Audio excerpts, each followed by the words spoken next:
Welcome back to It's Your Law and my guest, Frank Greenagel. Frank, the Academic American Encyclopedia is the name of that encyclopedia, and I know when you finished that job, you moved on to other challenges, but tell us what impact it had on education and the encyclopedia industry generally. Okay, two separate parts. First of all, on other encyclopedias, the format was very different in ours in that the appearance, it was a ragged right instead of two parallel columns, and that made it a little looser, a little more friendly.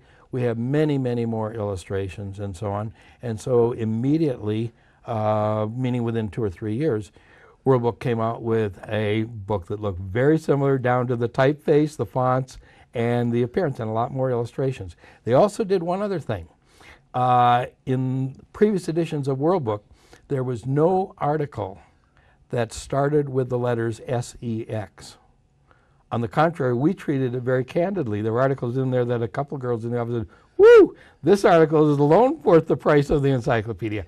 What happened is that World Book had to catch up with where the world was and include a number of articles related to sex and so on. So that was that. Britannica ultimately filed for bankruptcy. It wasn't just our doing, but when you could buy an encyclopedia for $400 versus $1,700, or when it was put online, you could access it for nothing, or early on for a subscription of maybe $50 for a lifetime. Who's going to spend the $1,700 or $2,700 for a leather-bound inscribed version when it's become, much cheaper? So that was certainly an impact on the industry. On education, there were always teaching machines, programmed instruction that used mechanical devices early on. Later on, the University of Illinois had the Plato product that was a computer-based tutorial kind of thing. What we did was marry images to the text, made it randomly accessible, audio there, and pretty soon people said, hey, we can apply this to educational concepts, giving people a lot of reinforcement, a lot of enrichment. We didn't start that. We were part of the spirit of the times, if you will. Ahead of it, perhaps, but the end result is now you've got a panoply of very rich educational materials, sound, animation, still frames, all kinds of things there that basically the personal computer made possible. And that was what I was intrigued with. There's not much fun in just keeping an encyclopedia up to date from year to year. So I wanted a certain amount of walking around money, if you will, to spend on computer-based things, and ultimately in the early 80s wound up forming my own company to do that kind of thing, and I've been doing that ever since. Kind of pushing the boundaries of how can we use technology to improve, in my case particularly, adult education, because that's what I know something about. I really don't know much about early education, childhood development, and so on.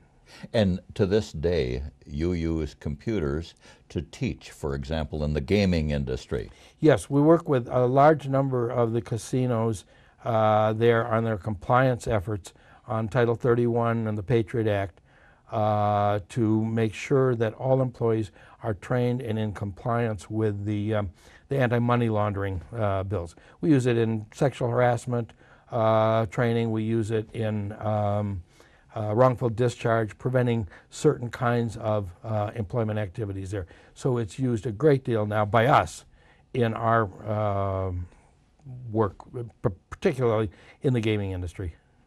Not only do I have an encyclopedia, for which you're largely responsible in my home, I have some books and some photographs that came to me through Frank Greenagel. Let's talk first of all about the books. You like to write.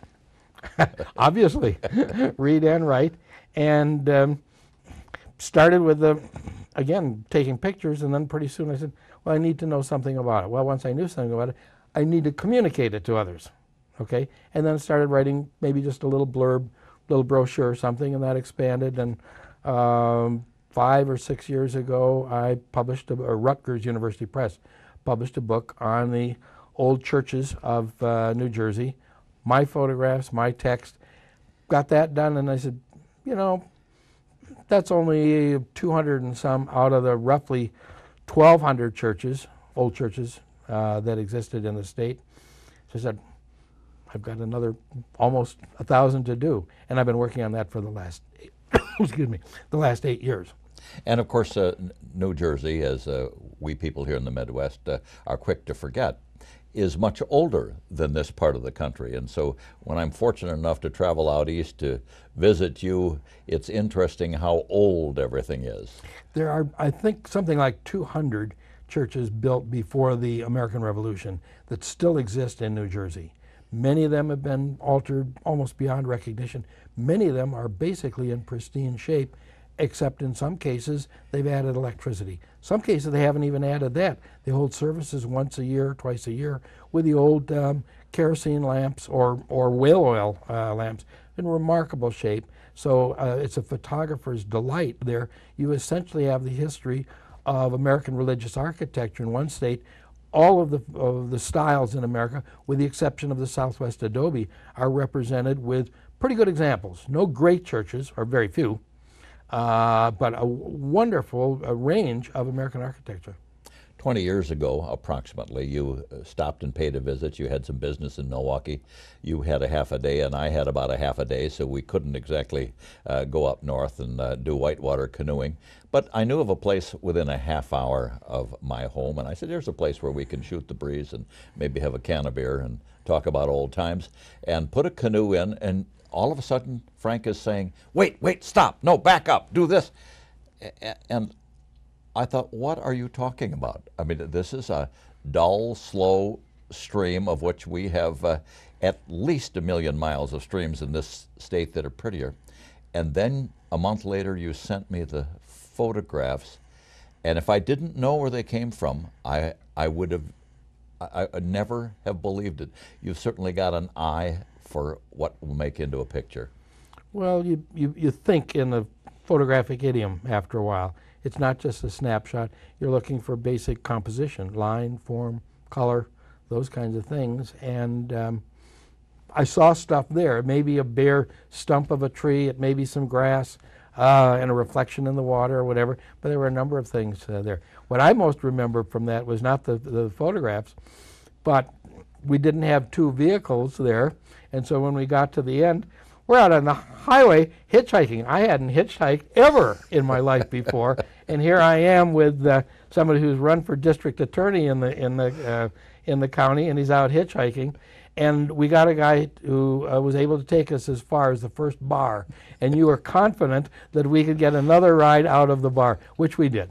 A lot of things haven't changed in the 48 years we've known each other. You've gone on to write books about photography, and in fact, I want to do a show with you about your photography because you and Greta have stopped to visit us after a month of going to some beautiful national parks, but that's another show. Mm-hmm. I want to thank you so much for stopping in and sharing this one with us. It's always a pleasure, George. And thank you, ladies and gentlemen. This young man that I met 48 years ago was certain that he was right, that he knew the way to success. He was focused. He was never going to slow down because somebody was a critic. He was sometimes a little abrasive, but he was way ahead of his time. I knew he was going to accomplish a lot if nobody killed him, and obviously nobody has. And in that 48-year period, he's accomplished a law degree, a PhD, some fantastic jobs, edited an encyclopedia, written several more books, revolutionized more than one industry, and he's still at it. In fact, I don't even think he's slowing down. That should be a lesson to all of us, especially those of us who are beyond 60 and think it's time to rest. It's really time to get going, and Frank's a great inspiration. I thank him for being on the show. I'm George Curtis.